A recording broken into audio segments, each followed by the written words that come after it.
Well, good afternoon, all. Jeb, thank you for the very kind introduction. I want to thank the Gavini team for organizing today's event and for the invitation to speak with this distinguished group of patriots, industry partners, and defense experts. It's so motivating to be here in front of a group of patriotic innovators who invest so much financial and intellectual capital to ensure our warfighter always stays several steps ahead of the adversary. We need your talents and devotion to this mission now more than ever. Never before in our history has the gap between the speed of the commercial world and the sluggish pace of our government processes been so vast and the consequences so severe. We are living in a unique and pivotal moment defined by the collision of two monumental forces. The first is the furious pace of our adversaries. While we have debated requirements, they have conducted hundreds of hypersonic weapons tests, nearly 10 times as many as the United States. While we have published acquisition strategies, they are building a modern naval fleet at a speed not seen since World War II. The reality is the starting gun for the 21st century arms race has already fired, and we can no longer afford our pursuit of engineering perfection at the expense of execution. Our deliberate, methodical pace is no longer a sign of American strength. It is a strategic vulnerability that is now being exploited. Our strategies for maintaining overmatch must adapt to this reality, prioritizing speed, innovation, and supply chain resilience as paramount to our national security. The second monumental force is the single greatest explosion of private innovation the world has ever seen. Right now, a tidal wave of private capital is creating the future without us. Last year alone, private corporate investment in AI soared past hundreds of billions, a figure that dwarfs our own R&D budgets for similar technologies. Vast amounts of venture capital are fueling a technological revolution happening outside the secure fences of our military bases, in fields from autonomy to commercial space. The very technologies we need to secure our future are being perfected in commercial labs much faster than our military labs. And here is the stark reality. Our current acquisition system is a fortress built to keep that innovation out. It was designed to slowly and meticulously manage a handful of defense giants, not rapidly harness a dynamic, decentralized ecosystem of innovators. The interwoven processes governing how the U.S. military develops and buys new capabilities are defined by a profound and dangerous rigidity.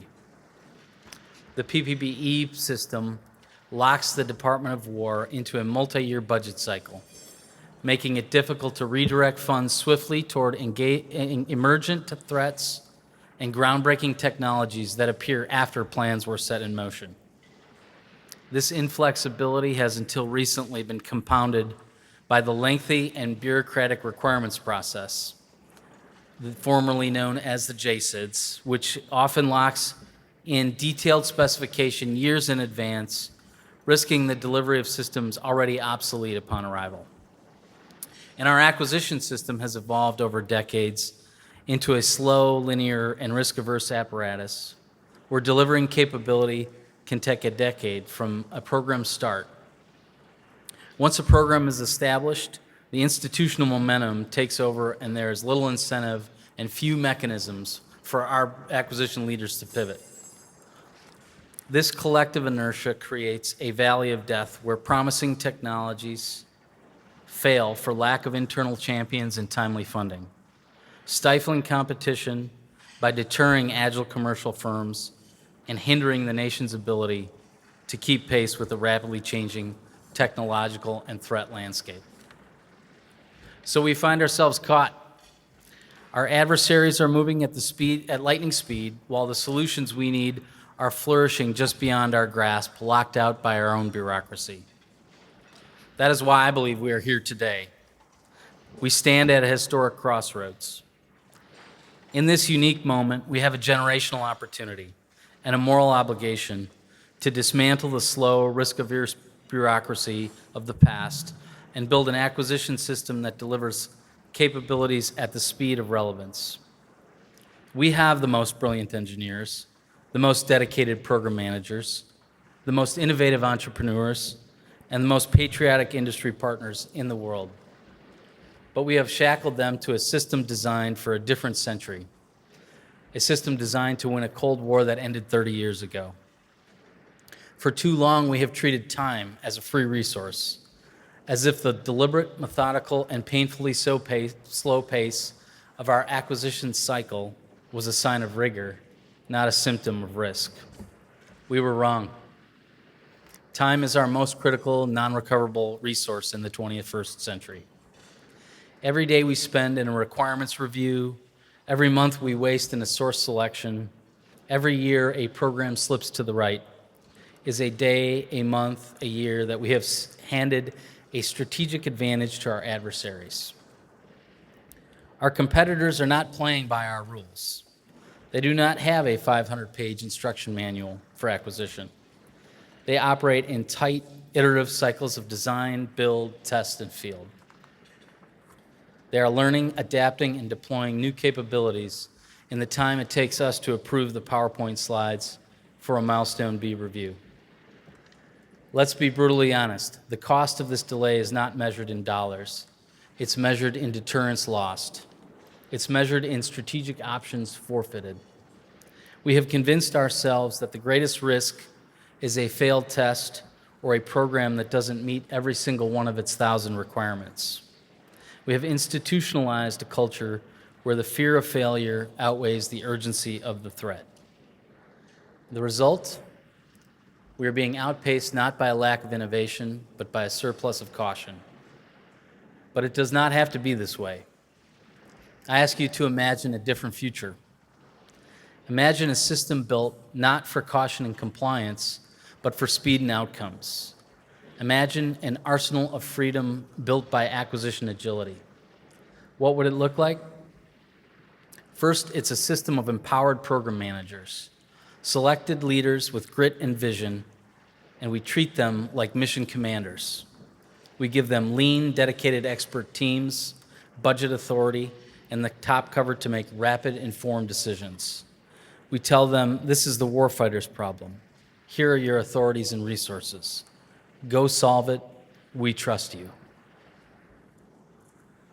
Second, the future is built on a digital-first foundation. Every new program lives and breathes in a digital environment from day one. We use digital engineering and advanced modeling to test thousands of designs before bending a single piece of metal.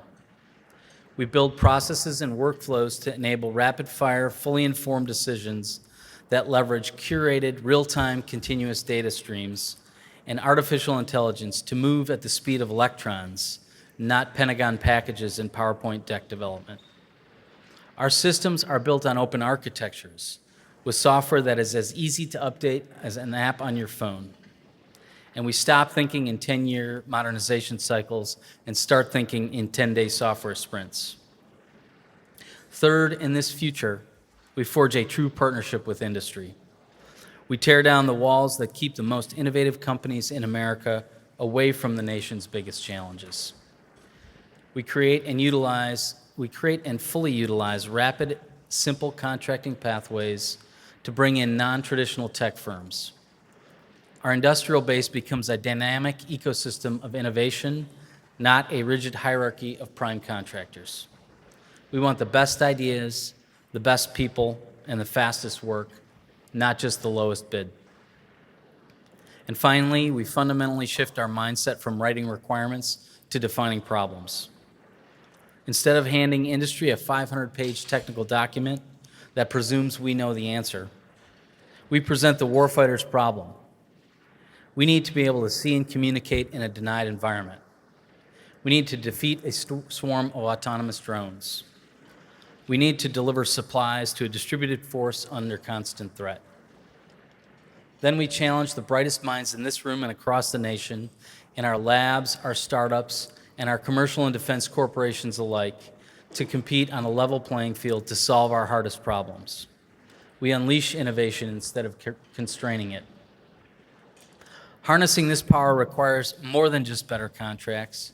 It requires us to rebuild the very engine of our national strength. For decades, we have watched our manufacturing base withered and critical supply chains moved overseas. We cannot build the future on a fragile foundation. This transformation demands that we bring manufacturing home, not just the old shipyards and tank plants, but the microchip fabs, the drone factories, and the advanced material labs that define the next century. And an arsenal is nothing without an artisan. Rebuilding our industrial base means rebuilding our skilled workforce. It means partnering with community colleges, trade schools, and universities to forge a new generation of patriotic coders, welders, data scientists, and robotics technicians who take pride in their work that delivers American might. It means turning national security into a national project once again, creating hundreds of thousands of high-tech, high-paying jobs, and giving every American a stake in the defense of our nation. This is the ultimate purpose of our work, to create a military so agile and advanced and a nation so industrial resilient that no adversary will dare test our resolve. History has taught us a clear lesson. Weakness invites aggression, while unquestionable strength secures the peace. Our acquisition reform efforts are the modern expression of peace through industrial strength, a peace secured not by the size of our arsenal alone, but by the speed of our innovation, the size and sophistication of our industrial base, and the depth and dedication of our domestic engineering talent. We began the journey to implement this vision under President Trump's leadership on November 7th, when Secretary Hegseth rolled out his acquisition transformation strategy, a bold vision designed to introduce sweeping change and create a new normal for acquisition. The strategy outlines 38 bold initiatives in 5 pillars to catalyze this revolution: rebuild our industrial base, empower our acquisition workforce, streamline our brittle processes, prioritize technical excellence, and resource system sustainment. Beginning November 7th, my team immediately began moving out to implement this strategy. Our dedicated workforce is working diligently to remove any barrier that gets in our way. Right now, we are leading the most ambitious revamping of the FAR and DFARS in recent memory. We've already issued 41 class deviations, lowering administrative burden and accelerating contracting to make it easier for companies, especially small businesses and startups, to work with the department. This is just the beginning. I recently issued an open letter to the Defense Industrial Base welcoming your inputs on where we can further revamp FARs and DFARs. SecWar also announced that we would transition portfolio executive officers into program executive officers into portfolio acquisition executives. Across the services, 14 PAEs have already been established and are working to implement a new model for acquisition. We are also working to level the playing field among the traditional industry partners and new entrants, while stimulating increased private capital investment by stabilizing demand signals through longer-term contracts. In recent months, the department announced deals with Lockheed Martin and Raytheon to expand the production of critical munitions, including the PAC-3, THAAD, Tomahawk, AMRAAM, and Standard Missile variants. As part of these historic deals, the companies have agreed to invest billions of dollars of their own money, just as many of our most innovative startups are already doing, to expand their production capacity, grow their workforce, and strengthen their supply chains. Thanks to the partnership with Congress and their leadership in authorizing multi-year procurements, our industry partners are positioned to invest their own corporate funds rather than relying on government grants, and the supplier base is now incentivized to optimize their operations and deliver greater value in higher volume, much faster for the warfighter and the taxpayer. In addition, we recently announced a $1 billion equity investment in L3Harris, the nation's largest supplier of solid rocket motors. This investment was matched by several $billion of L3's own investment to stimulate growth in the solid rocket motor industrial base and meet the rapidly accelerating needs of our munitions industrial base. By funding this expansion through an equity investment instead of a grant, we will achieve the growth required at minimal or no expense to the taxpayer. As with any equity investment in a mature and proven company, we are funding growth while enabling the proceeds to return to the Treasury at a future date. Speed, volume, and growth at no net cost to the nation. And the defense industry is only as strong as the supply chains that serve as the foundation. That's why President Trump has been focused since day one on reshoring our critical minerals industry. It's not just mining the raw materials. We're looking at the entire value chain across processing and refining to ensure we drive long-lasting resiliency behind this industry. We're not just talking about it, we're taking action. Since President Trump took office, the department has invested $2.3 billion in critical minerals deals, 273% more than the previous administration invested over the course of 4 years. And nothing we do at the department would be possible without small business. That's why our Office of Small Business Programs launched Links this year, a dynamic, all-in-one platform designed to empower businesses with tools, connections, and insights to grow and connect faster. The platform introduces an AI-informed, personalized roadmap to translate service offerings such as navigating government procurement processes and targeting networking into an actionable path for the company's goals. The demand was clear. In the first month Links rolled out, the website received 24,000 visits and 2,500 businesses registered for its service. The future of the defense industry will achieve velocity and size by employing commercial models and engaging those small businesses that have made America the economic envy of the world.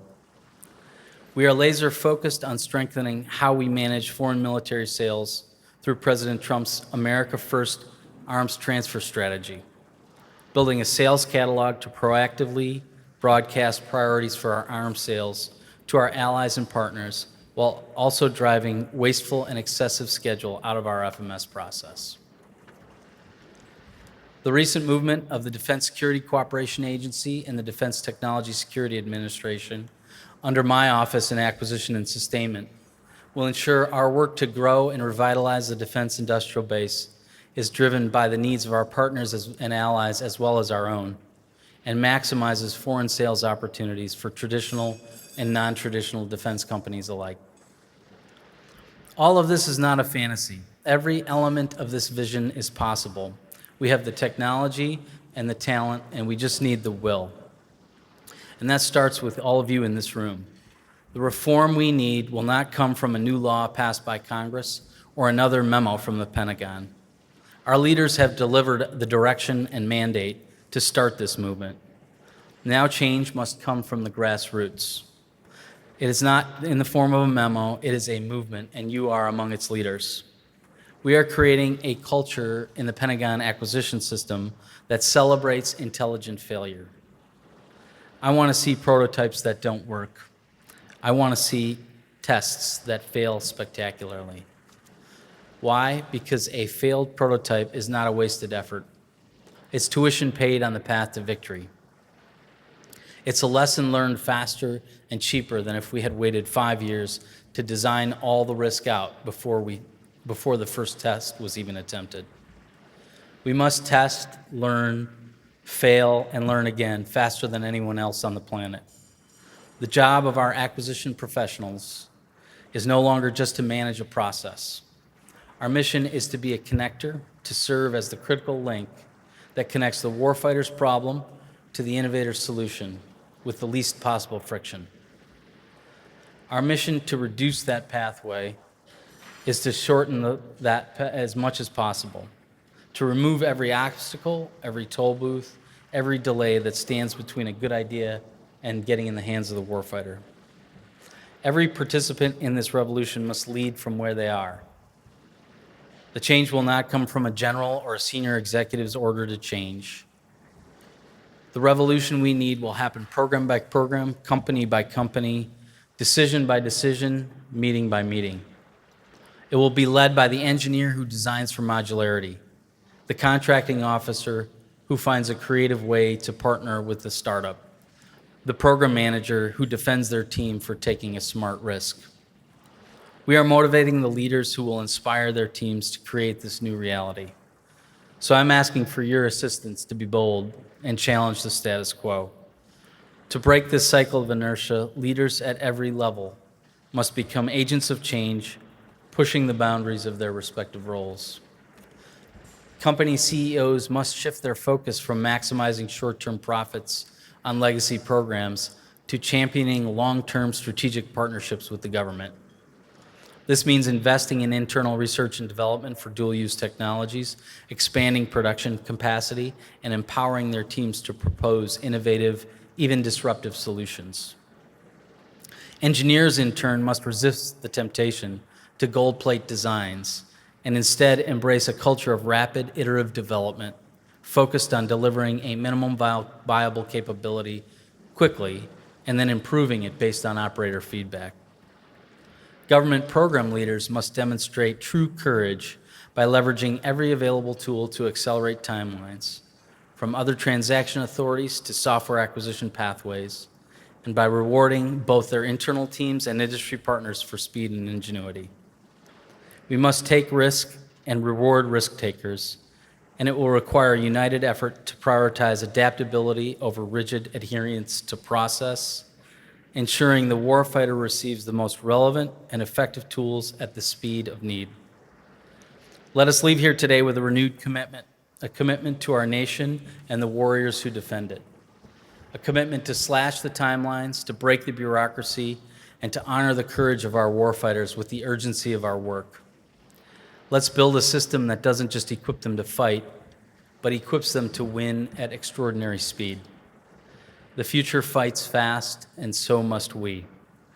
I want to thank you for all that you do to help rebuild the world's greatest military and to make this new vision of acquisition the reality of our future. Thank you all very much.